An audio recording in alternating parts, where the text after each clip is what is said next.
오케이. 두 번째 시간 살펴보겠습니다. 우리는 이제 지난 시간에 이제 결정 트리를 이제 캔서 데이터에 이제 적용하고 또 이제 전체적으로 이게 KNN보다 더 좋은 성능을 낼 수 있는가 이런 점을 이제 살펴봤는데 지금으로서는 좀 열등한 성능을 이제 내고 있기 때문에 여기에 대해서 그 어떤 조치가 더 있을 수 있는가 이런 점들을 살펴볼 필요가 있습니다.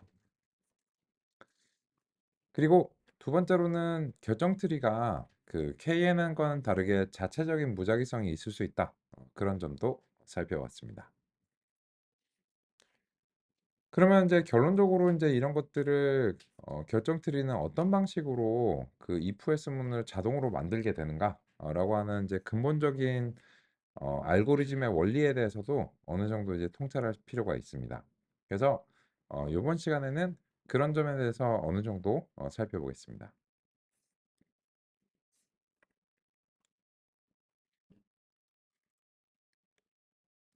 결정 트리가 분기를 수행하기 위해서는 특정 지점에서 분기하는 것이 다른 경우보다 더 나은지를 판단하는 기준이 필요합니다. 결정 트리는 특정 분기로 인해 얼만큼 정보를 획득하는지를 측정하는 방식을 사용합니다. 정보 획득의 양을 계산하기 위해서는 각 상태에서 정보량을 측정하는 방법을 정해야 합니다. 분류의 경우 정보 엔트로피와 진위 불순도 두 가지 방법이 주로 사용됩니다. 어떤 식으로든 정보의 총량을 계산한다면 정보 획득의 계산은 분기 이전의 상태, 즉 부모 노드에서의 정보량에서 분기 수행 이후의 각 영역의 정보량, 즉 왼쪽과 오른쪽 노드의 정보량의 차이를 계산하는 방식입니다. 결론적으로 분기 결과 발생한 왼쪽과 오른쪽의 정보량 합계가 낮아질수록 많은 정보를 획득한다고 계산하는 방식입니다. 아주 간단한 예시로 지금의 경우 분기 이전 0과 1이 각각 하나씩 있는 상태에서 정보 엔트로피로 계산한 정보량은 1입니다. 분기로 0과 1을 분리해 왼쪽은 0만 남고 오른쪽에는 1이 남게 되면 왼쪽과 오른쪽의 정보량은 각각 0입니다. 그럼 정보 획득은 1입니다. 정보 획득의 최대값은 1입니다. 따라서 가능한 최대한의 정보를 획득했기 때문에 이러한 분기는 최적의 분기라고 할 수 있습니다. 그러면 분기라는 원리에 대해서 같이 이제 얘기를 보면 요 D라고 하는 것은 데이터셋의 분포를 의미하겠습니다. 근데 지금은 이제 가장 간단하게 예를 들어서 이제 x1하고 x2라고 하는 두 개의 속성으로 되어 있다 가정했을 때 0하고 1이 이렇게 이제 분포가 되어 있다고 가정하겠습니다. 그런 경우에 이제 이 부모 노드의 대상 데이터는 0하고 1 이렇게 이제 하나씩입니다. 그러면은 여기에 대해서 임의의 이제 지점에서 x1에서 a라고 하는 지점에서 이제 쪼개겠다라고 이제 가정할게요. 그 값이 무엇이 됐든지 간에. 만약에 이제 그렇게 쪼갤 수 있으면 그러면 왼쪽에는 0이 남고 오른쪽에는 1이 남게 됩니다. 그런 경우에는 이제 다른 것들이 섞여 있지 않기 때문에 얘는 이제 순수해지죠. 그러면 이렇게 쪼개게 되면은 예전에 비해서 더 많은 정보를 획득했다라고 하는 이제 지표를 삼게 됩니다. 그런데 만약에 이렇게 분포가 되어 있는데 이렇게 쪼개면 어떻게 될까요?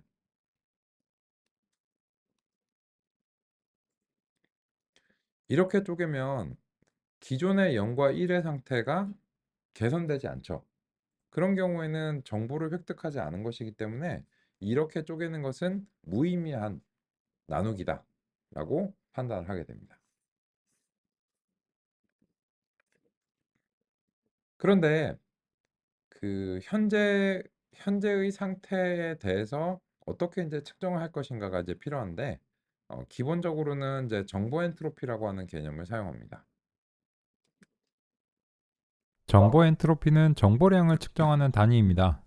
엔트로피라는 명칭은 연력학에서 빌려왔지만 완전히 동일하지는 않습니다. 연력학 엔트로피와 구분하기 위해 이것을 발명한 수학자의 이름으로 셰넌 엔트로피라고도 합니다. 연력학의 엔트로피와 유사하게 분류의 경우 여러 유형이 섞인 정도가 무작위에 가까울수록 정보 엔트로피가 높습니다. 즉 섞여 있을수록 정보량이 높고 분리가 잘 수행될수록 정보량이 낮아집니다. 요거는 이제 그 정보 이론이라고 하는 것을 기계학습에서 이제 차용을 했는데 이 무작위로 섞여 있는 거는 이제 불순도가 높고요. 섞여 있지 않은 것은 이제 순도가 낮아지는 거죠. 그리고 이제 이 순도랑 엔트로피는 이제 비슷한 개념입니다.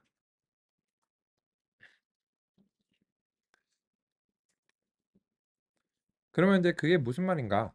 그런 측면에서 우리 같이 한번 이제 얘기를 해보겠습니다.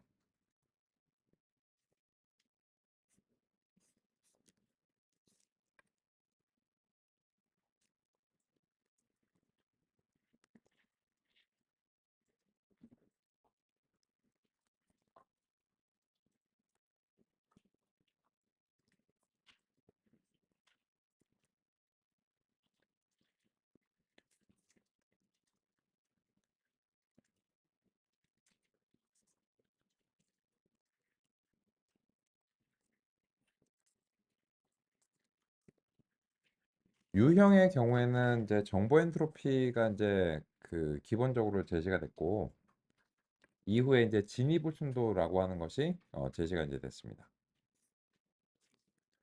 그러면 이제 그런 상황에 대해서 우리가 이제 한번 이제 가정을 해보겠습니다. 어떤 임의의 데이터 집합을 D라고 해보고요.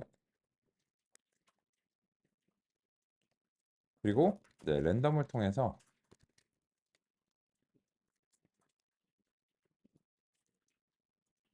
랜덤 초이스를 통해서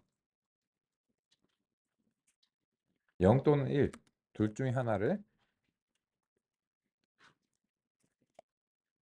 다음과 같이 이제 획득하도록 하겠습니다.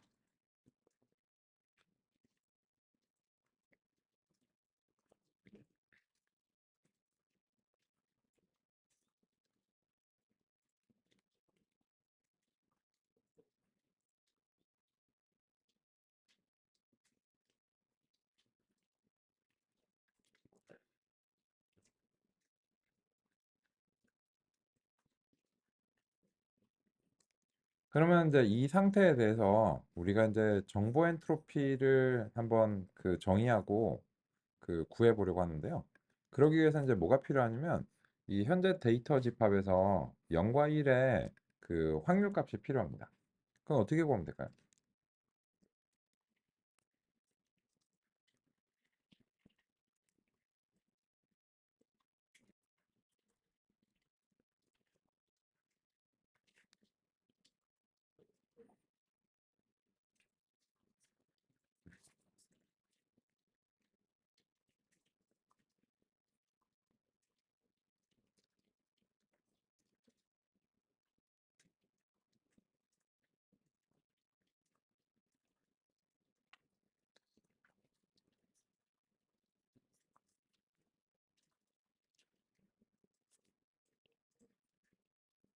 그럼 이제 보시면 이제 이 현재 임의의 그 분포에서 0하고 1의 도수를 구하고 1하고 1의 도수를 구하면 원래는 이제 밸류 카운트가 그냥 도수를 구해주는 거죠. 그럼 이제 56개랑 44개 이런 식으로 이제 임의의 개수가 나오게 됩니다. 그런데 이거를 이제 확률로 하고 싶으면 원래는 이제 전체 합계로 나눠줘야 되는데 그거를 이제 노멀라이즈라고 하는 그 기능이 있어서 다음과 같이 이제 되고 아이고, 죄송합니다. 제가 이제 100개를 했기 때문에 이 56개, 44개가 각각 56%와 44% 같은 확률로 이제 바로 이제 변환될 수 있다는 사실을 우리가 이제 압니다. 그러면 이런 상태에서 이제 정보 엔트로피와 이제 불순도 이제 지표를 이제 구해 보겠습니다. 그러면 정보 엔트로피의 이제 정의는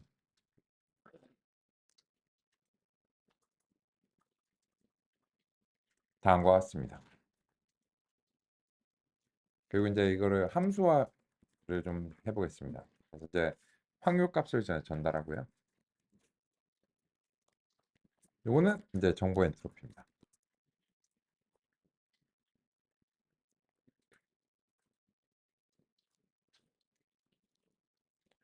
그러면 이제 이 정보 엔트로피의 이제 값을 이제 구해 보도록 하겠습니다.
여기서 이제 어떤 것을 확인해야 될지 같이 한번 이제 살펴보겠습니다.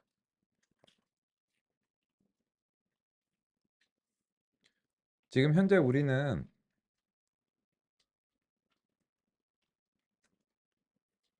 0 또는 1 두 가지의 유형이 있는 상황을 가정하고 있습니다. 거기에 대해서 0의 확률과 1의 확률은 당연하게도 합계가 1.0이 돼야 되고, 이런 건 이제 베르노이 분포라고 하죠.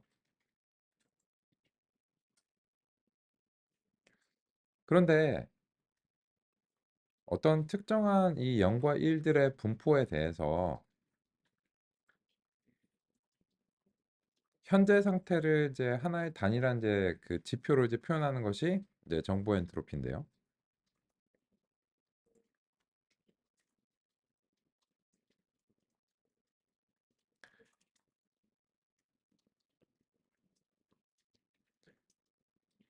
여기에 대해서 먼저 요 가장 오른쪽에 있는 상태를 평가를 해 보도록 하겠습니다. 이 의미를요.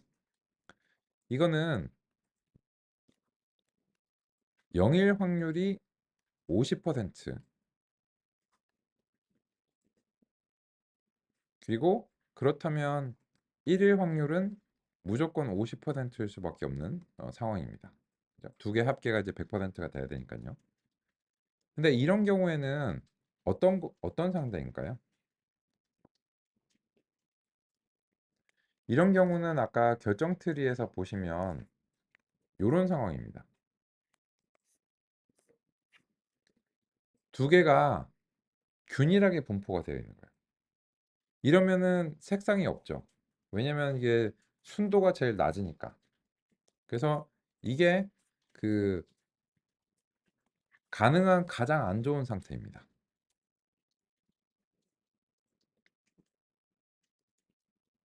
그런데 이때 엔트로피가 최대입니다.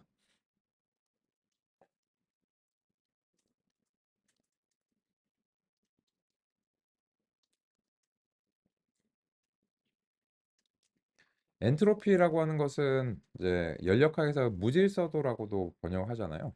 그래서 두 개를 이게 0이다 1 어느 게 될지 모른다라고 하는 측면에서 이 두 개의 확률이 동일한 시점에서는 이제 최대 엔트로피가 되게 됩니다.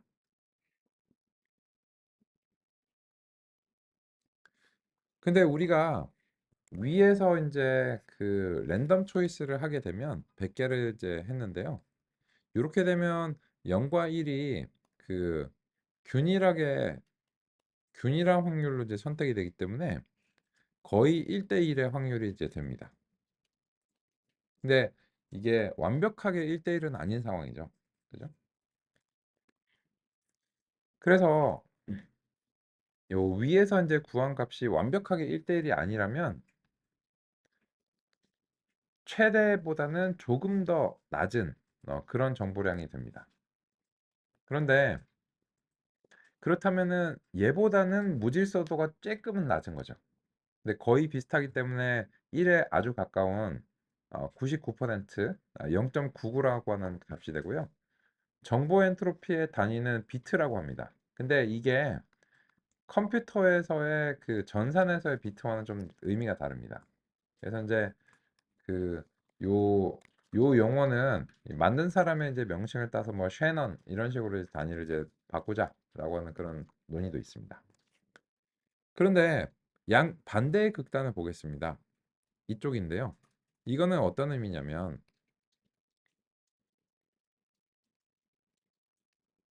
영일 확률이 99.9%의 상황입니다. 그렇다면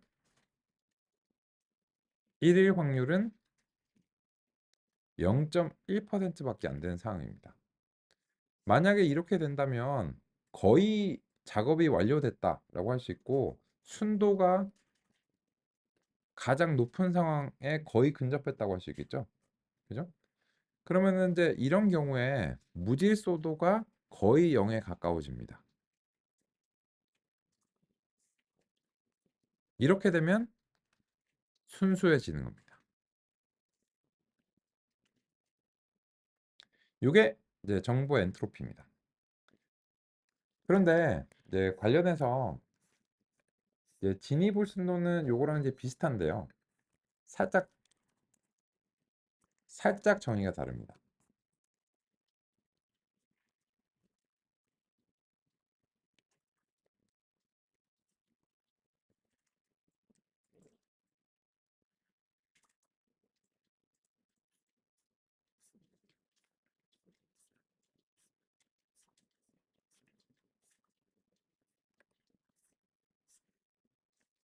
그래서 이제 요 정보 엔트로피는 요런 식인데 진위불순도는 이제 이거보다 약간 어, 간단하게 정의를 이제 하고 있습니다. 그래서 여기에 대해서는 뭐 이렇게 이제 해도 되는데 P 곱하기 이렇게 이제 하고 요거 이제 합계를 이제 구해야 되겠죠.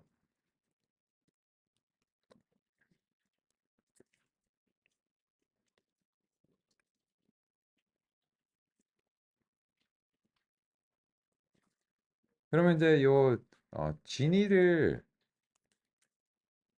아까 이제 H에 비교해서 이제 G라고 하면은 G로 바꿔가지고 한번 이제 살펴보겠습니다.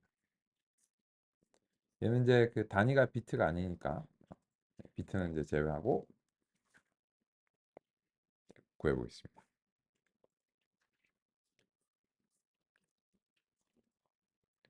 요거는 이제 진이 불순도고요. 둘 다 이제 비슷한데 그 값 자체가 좀 다릅니다.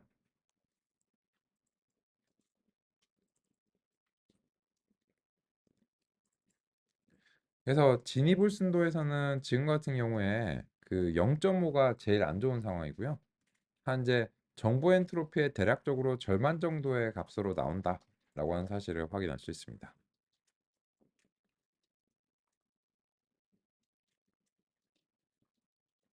이 두 개를 뭘 선택하든지 간에 그 보여주는 정보는 비슷합니다. 근데 기본적으로 이 정보 엔트로피와 이제 진입 불순도 중에서 결정 트리는 지금 이제 보시면 그 진입 불순도로 기본적으로 이제 설정이 되어 있다는 사실을 알 수 있어요. 근데 그거는 이제 우리가 설정이 가능합니다.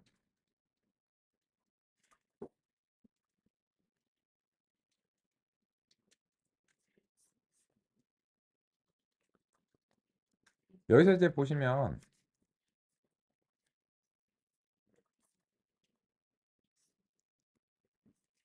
요 크라이테리온이라고 하는 것이 있고 이거를 이제 엔트로피로 만약에 이제 설정한다면 그러면은 이제 방금 전에 이제 소개해드린 이제 정보 엔트로피가 이제 사용이 되고요.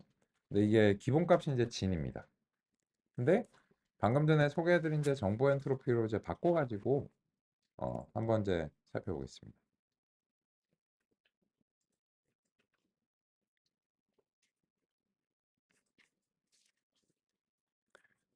근데 보시면 이 정보 엔트로피로 바꾸니까는 시험 점수가 97로 오르는 것을 볼 수 있죠. 그래서 이게 어떤 방식으로 그 평가를 하는지도 성능에 영향을 줍니다. 그래서 이거에 대해서 우리가 이해를 안 할 수는 없는 상황인 거죠. 그죠? 즉, 어떻게 측정을 하는가에 따라서 이 결정 트리가 어떻게 형성되는지에 영향을 줄 수밖에 없다는 겁니다. 비슷하긴 한데요. 그럼 실제로 이제 엔트로피로 이제 바뀌었을 때 그 형성된 것들을 이제 확인을 이제 해보겠습니다.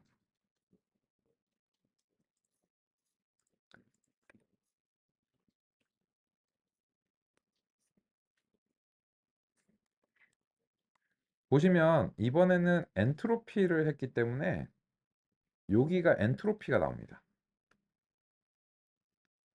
그죠? 근데 이게 지금 제일 안 좋은 상황입니다.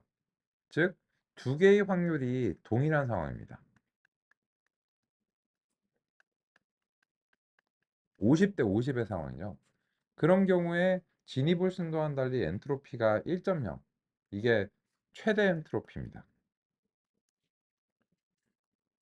최대의 무질서도를 달성했다는 뜻이죠. 따라서 이런 상태는 이제 그 가장 안 좋은 상태입니다. 그래서 색상이 하얗게 날아간 거예요. 그런데 우리가 이제 이 점에 대해서 논의를 안 할 수가 없는 이유에 대해서는 이 성능을 이제 보시면 아실 텐데 아까 결정 트리가 이제 달성한 이제 시험 성능이 이제 잘해봤자 뭐 한 93 이렇게 이제 나왔는데 이 기준 자체를 바꾸니까는 현재로서는 엔트로피가 더 유리하다는 사실을 알 수 있어요. 그죠? 그래서 그런 이유로 인해서 우리가 이제 이 유형에 대해서는 정보 엔트로피와 그리고 진이불순도라고 하는 이제 두 개 값이 있는데 이게 그 예전에 사이클론에서는 이게 기본값이었어요. 근데 이후에 이제 진이불순도로 기본값이 바뀌었는데 지금 보시는 것처럼 필요한 경우에는 설정을 바꾸실 수도 있고 종종 설정을 바꿔서 평가를 해봐야 됩니다. 그러면 그 말은 무슨 말인가 하면은 이제 위로 올라가서 아까 결정 트리 모델 튜닝을 할 때 맥스 뎁스 자체만 바꾸는 것으로는 좀 부족할 수 있다는 거예요. 그럼 어떻게 해야 되느냐 하면은 이제 여기 파람 그리드 자체 설정의 이제 범위를 파람 그리드라고 하는데, 이 설정의 범위를 맥스 뎁스뿐만 아니고 방금 전에 이제 크라이테리온이라고 하는 이제 지표가 있고, 이거를 이제 진위로도 해보고 엔트로피로도 해봐라. 이런 식으로 우리가 이제 설정을 해줘야 된다. 그리고 이제 이 튜닝기 자체에서 맥스 뎁스를 이제 조정할 예정이기 때문에 여기다가 기본값을 주는 거는 튜닝기를 거치는 경우에 별 의미가 없습니다. 그죠? 그래서 튜닝기에서는 튜닝기에서 변경할 대상은 굳이 설정 안 해주셔도 되는 거예요.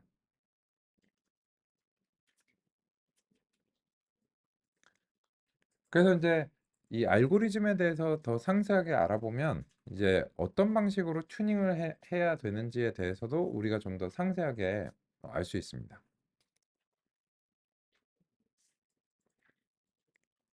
근데 현재로서는 의견이 많이 바뀌진 않았네요. 그죠? 그래서 이제 여전히 이제 93이고 진위에 대해서는 일단은 이제 했는데, 그 결과가 이제 아까 보신 것처럼 경우에 따라서 달라질 수 있는 거예요.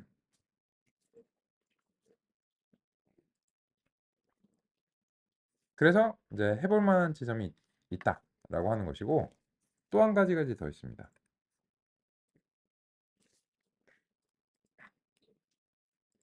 여기에 보시면 이제 맥스 피처스라고 하는 이제 부분이 있는데, 이 맥스 피처스라고 하는 부분 그 여기서 이제 마우스 오버를 해서 보는 게 좀 힘드니까 어, 실제 이제 사이클론의 웹사이트 문서로 가서 좀 살펴보겠습니다.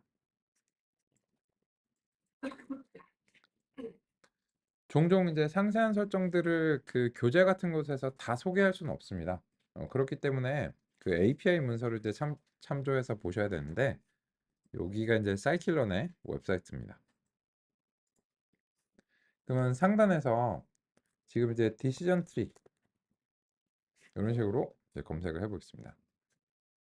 그리고 디시전 트리 이제 클래시파이어를 설정을 이제 해보겠습니다.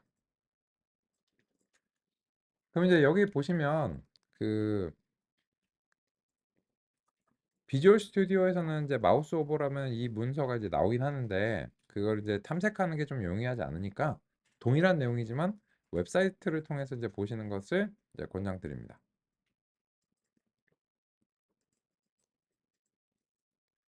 그래서 먼저 이제 요 크라이테리온이라고 하는 것이, 요거는 이제 손실 함수입니다. 그래서 기본값은 이제 진이고, 엔트로피나 이제 로그로스 같은 것을 이제 설정할 수 있다. 이렇게 이제 되어 있고요. 그리고 여기 보시면 이제 맥스 뎁스가 있죠. 이 맥스 뎁스를 우리가 제한하는 게 이제 가능하고요. 그리고 이제 또 한 가지 이제 무작위성을 이제 주는 것이 뭐냐면, 이 맥스 피처스라고 하는 기능을 줄 수도 있습니다.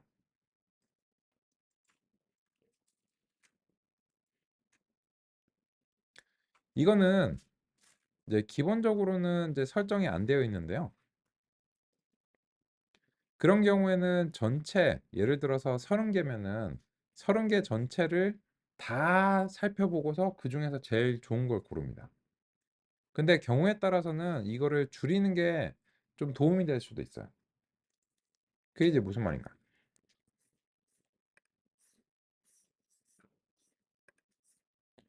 그래서 우리가 이제 맥스 피처스 자체도 설정의 대상으로 이제 한번 이제 해보겠습니다. 그래서 이제 설정이 많으니까 이렇게 이제 줄바꿈을 좀 해가지고 맥스 이제 피처스로 해볼게요. 그래서 이제 맥스 피처스를 설정하지 않을 수도 있고요. 스퀘어 루트나 이제 로그로 설정하는 것이 가능한데, 만약에 스퀘어 루트로 하면 어떻게 될까요? 지금 이제 30개의 특성이 있는데, 요거를 이제 제곱근을 하면은 5보다 크고 6보다 작은 값이니까는 결론적으로는 요거는 이제 5개의 특성만을 매 분기에서 무작위로 선택해서 이제 고려를 하는 겁니다.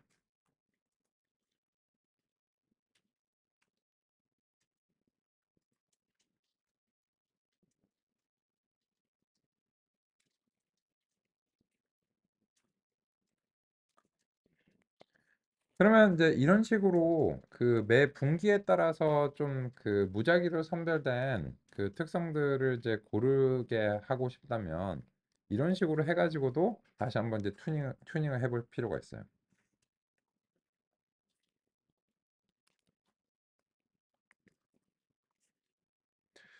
근데 그런 경우에 이제 보시면 이제 그 성능이 더 열등해지긴 했는데 이건 이제 무작위성이 좀 있어서 이제 그렇죠.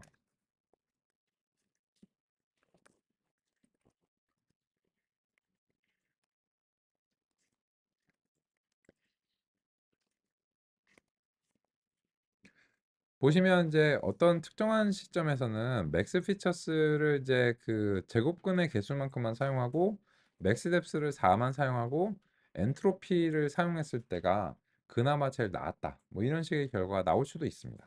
그죠? 근데 이제 이 결과가 이제 다음과 같고요. 그래서 이제 이 결정 트리에서 성능을 끌어내기 위해서 우리가 이제 결정 트리 알고리즘에 대해서 상세하게 이제 알아야 되는 거고요.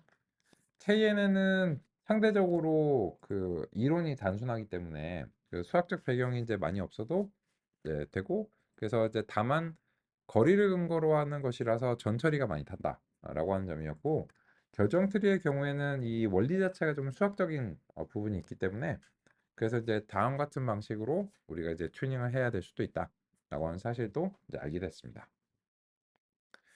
그래서 그런 이유로 인해서 우리는 결정 트리가 어떻게 분기를 수행하는가라고 하는 점을 상세하게 이해할 만한 이제 이익이 있습니다.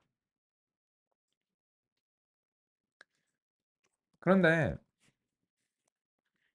이 공식 자체가 어떤 방식으로 이제 형성이 되는 것인가? 이와 관련해서는 이제 이 정보 엔트로피 이론 자체가 이제 필요한데요. 여기에 대해서는 그냥 그 요번 시간을 한정해서 간단하게 이제 소개해 드리겠습니다. 그래서 이제 이거는 그냥 너무 이제 부담 갖지 마시고요. 아, 저런 이제 이론의 어떤 근거가 있구나. 이 정도로만 살펴보겠습니다.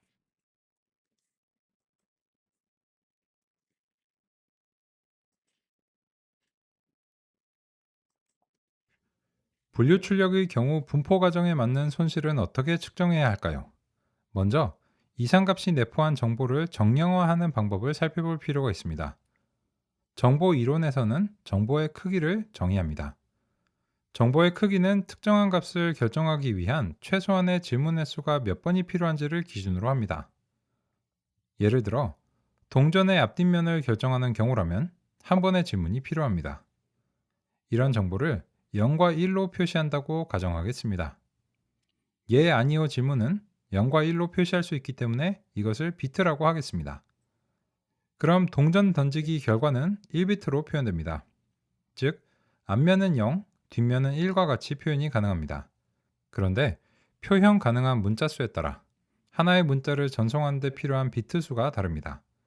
만약 ABC와 같은 4개의 결과가 가능하다면 이 경우 최소한의 질문 횟수는 로그 2의 4, 즉 2비트입니다.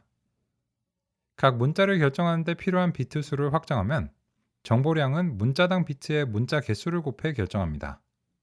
그럼 10번의 동전 던지기 결과를 전송하는 데 필요한 문자는 10개, 즉 10비트의 정보입니다. A부터 Z까지 영문자 26개 알파벳을 전송해야 하는 경우라면 26의 로그 2를 취한 결과 각 문자당 4.7비트입니다. 그래서 이 10개의 영문자를 전송하는 경우 정보의 양은 47비트라고 할 수 있습니다. 그런데 정보의 크기를 측정할 때 한 가지 중요한 과정이 있는데 가능한 선택들이 모두 같은 확률이라는 것입니다. 동전 던지기의 경우에는 문제가 없지만 모든 경우가 그렇다고 할 수는 없습니다. 만약 각기 다른 확률을 가진 경우에는 어떤 방식으로 정보의 크기를 측정해야 할까요? 그것은 정보 엔트로피를 통해 각기 다른 확률을 갖는 경우에도 일반적으로 정보의 크기를 측정할 수 있습니다.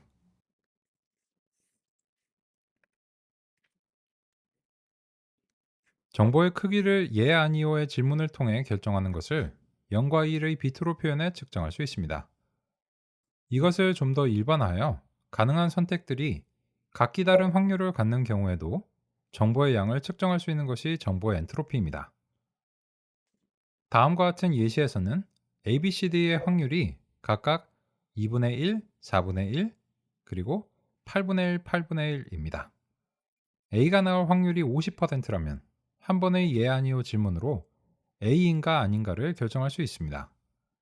B가 25%의 확률이라면 두 번의 질문으로 결정할 수 있고 C와 D가 8분의 1의 확률이라면 세 번의 질문으로 결정할 수 있습니다. 즉, 각 출력별로 필요한 질문의 횟수가 다릅니다. 하지만 이것을 측정하는 방식은 여전히 로그 2를 취해 측정할 수 있습니다. 각 출력별로 필요한 질문 횟수에 확률을 곱해 모든 출력에 대해 합계를 구하면 각 출력별 정보량의 평균을 구할 수 있습니다. 정보량의 평균 값을 정보 엔트로피라고 합니다.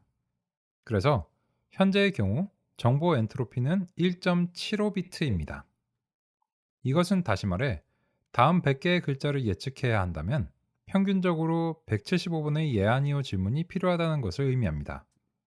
비교해서 각 글자들이 모두 동일한 확률을 갖는 경우 정보 엔트로피는 2비트입니다. 비트가 클수록 정보 엔트로피가 크다고 할 수 있습니다.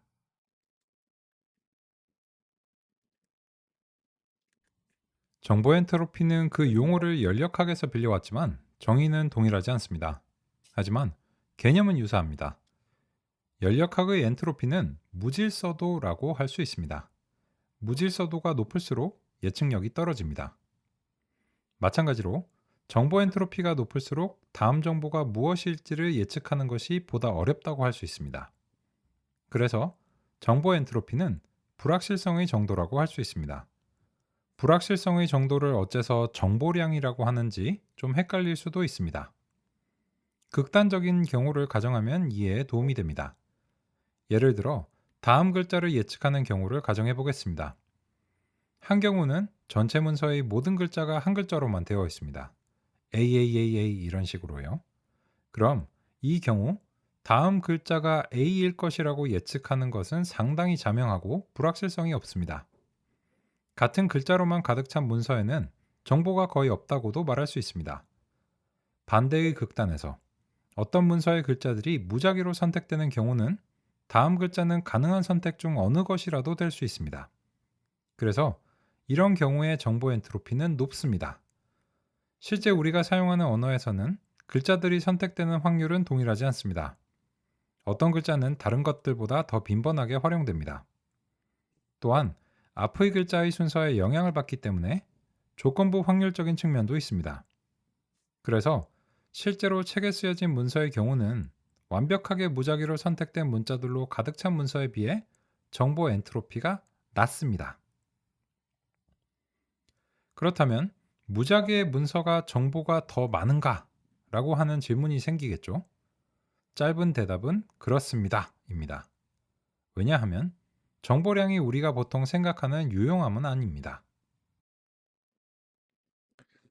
그러면 여기서 한번 이제 짚고 넘어가면 우리가 이제 유형을 분류할 때는 엔트로피를 0으로 만드는 거, 불순도를 0으로 낮추는 게 이게 목표잖아요.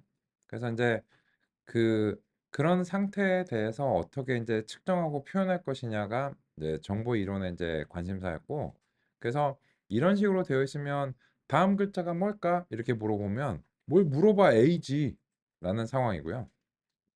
그러면 이건 어때? 다음 글자가 A일까? 이렇게 물어보면 그거야 내가 어떻게 알아? 이게 무작위니까는 이게 A부터 Z 중에 이제 하나 있겠지. 이런 식으로 이제 대답하고 이런 경우에는 엔트로피가 이제 최대 엔트로피가 되게 됩니다. 만약에 이게 진정으로 무작위로 선택이 됐다면요. 그래서 이제 이런 엔트로피를 낮추거나 무질서도를 낮추는 것이 이제 결정 트리가 됐든 어떤 모형이 됐든 이제 해야 되는 일이다라고 할 수 있는 겁니다. 이 정보 엔트로피에 대해서는 딱 두 개의 슬라이드가 남아 있고요. 이 두 개의 슬라이드로 이제 개념적으로 마무리할 텐데 이거는 그냥 그렇구나. 이 정도로 보시면 될 것 같습니다. 이거를 제시드리는 이유는 뭐냐면 이 내용에 대해서는 거의 대부분의 기계학습 교재들이 다루지 않기 때문입니다. 그래서 그냥 이번에 한번 그런 것이었군 이렇게 이제 살펴보시는 그런 계기가 되시길 바라고 한 10분에서 15분 정도의 투자면은 이제 된다고 생각하기 때문에 쭉 전개하고 있습니다. 그래서 한 5분 정도 더 남아 있고요. 같이 살펴보겠습니다. 정보의 크기가 크다는 것은 네트워크에서 정보를 전송한다고 가정했을 때 얼만큼의 노력이 필요한가를 측정하는 것으로부터 시작했습니다. 그래서 무작위의 글자로 가득 찬 문서는 네트워크를 통해 전달해야 하는 정보의 양이 많습니다. 그런 측면에서 정보 엔트로피는 정보량이라고 할 수 있습니다. 그리고 불확실성이 클수록 정보 엔트로피가 큽니다. 영어의 경우 영문자 e가 통계적으로 가장 빈번하게 사용됩니다. 즉, 어떤 글자가 선택되면 그 다음 글자가 완전히 무작위는 아니라는 의미입니다. 그래서 모스부호로 각 문자를 표시할 때 영문자 e는 한 번의 짧은 신호로 표시합니다. 즉 1비트로 표시합니다. 반대로 상대적으로 드물게 사용되는 문자들은 JQXZ입니다. 이런 문자들은 4비트로 표현됩니다. 확률이 높은 문자일수록 짧은 신호를 사용하면 보다 효율적으로 신호를 전달할 수 있습니다. 확률을 활용해 정보 엔트로피를 측정하면 모든 문자들이 동일한 확률로 선택되는 경우에 비해 엔트로피가 낮습니다. 만약 모스부호로 어떤 메시지가送신이 되었는데 중간에 몇몇 글자가 유실되어도 어느 정도 범위에서는 유실된 문자가 무엇인지를 추정할 수 있습니다. 하지만 모든 글자가 완전히 동일한 확률이라면 유실된 글자들이 무엇인지 추정하는 것은 훨씬 어렵습니다. 이런 측면에서 정보 엔트로피는 불확실성을 의미하고 불확실성이 높을수록 정보의 크기가 크다는 점을 연결해서 이해할 수 있습니다.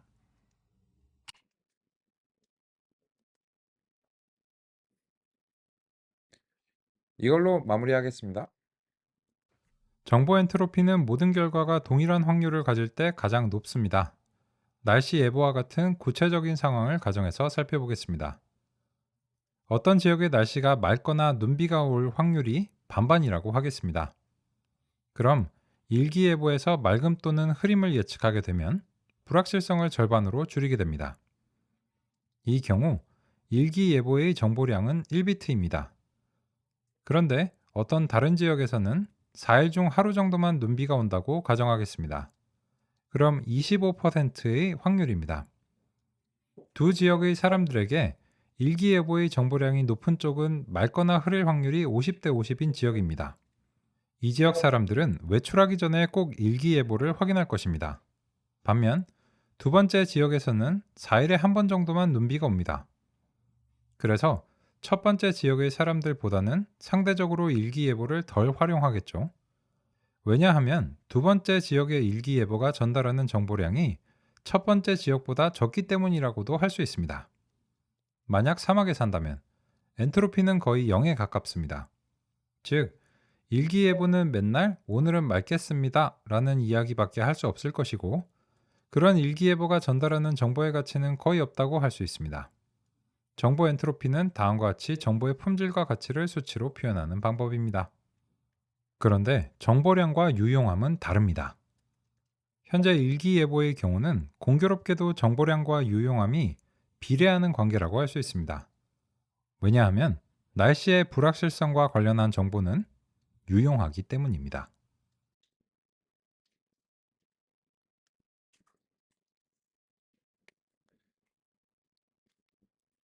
이런 배경이 있었습니다.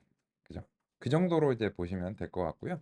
그래서 한 10분, 15분 정도를 투자해서 저런 이론을 근거로 해서 이 결정 트리가 이제 동작하는구나. 이 정도로 이제 보시면 될 것 같습니다. 그러면 이제 특정한 상황을 가정해서 이 분기가 어떻게 수행이 되는지 그 품질을 비교해 보도록 하겠습니다. 분기를 판단하기 위해 여러 지점을 고려하는 경우 두 가지 상황의 정보 획득을 비교해 보겠습니다. 먼저 A의 경우 x1의 A 값을 기준으로 나누었을 때 그 결과 왼쪽과 오른쪽의 표본들이 다음과 같이 분포된다고 가정하겠습니다. 왼쪽은 1 하나이고 나머지 3개는 0, 오른쪽은 0 하나, 나머지는 1입니다. 원래 상태에 비해 0 또는 1 어느 한쪽의 유형으로 쏠림이 강해졌습니다. 따라서 원래 0과 1이 고르게 분포되어 있는 상태에 비해 정보량이 낮아졌을 것으로 기대할 수 있습니다.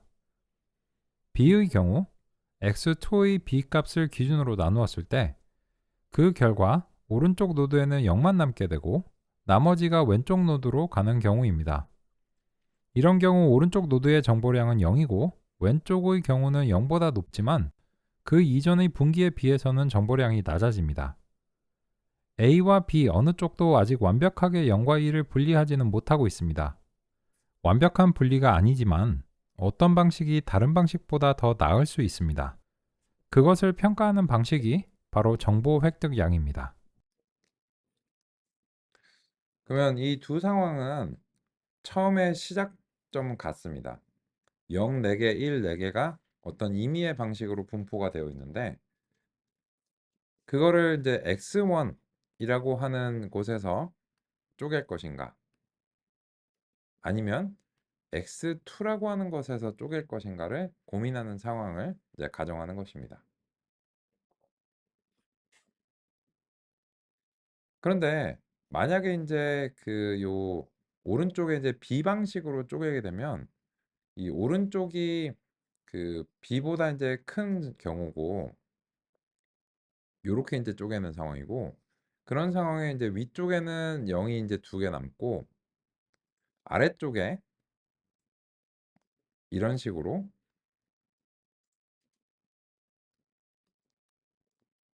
되는 거겠죠. 그죠?